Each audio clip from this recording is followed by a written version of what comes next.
Well, the studios have been a quite gradual, well actually not like gradual, quite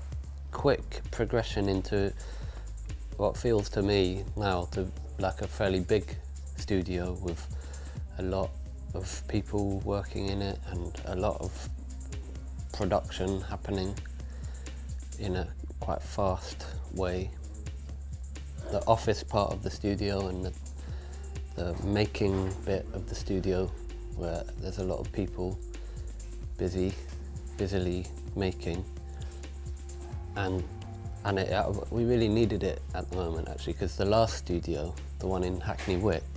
I really liked that studio and I liked working in that area, but at one point we had, in a studio the size of the office of this studio, so it was about 4 meters by 5 meters, we had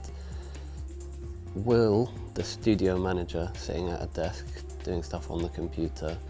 then me and sometimes up to 5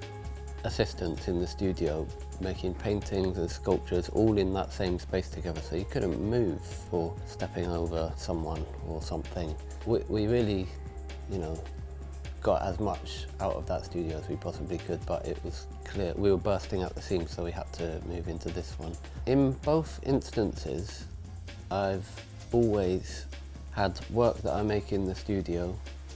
in some ways defined by the limitations of any given studio. So in that studio there was a lot of quite hand-holdable sculptures being made in a very labour-intensive way, involved a lot of sanding, and also paintings that were as big as the studio could accommodate. Now that I'm in a bigger studio, we're making a lot of bigger works, and that's really enjoyable actually.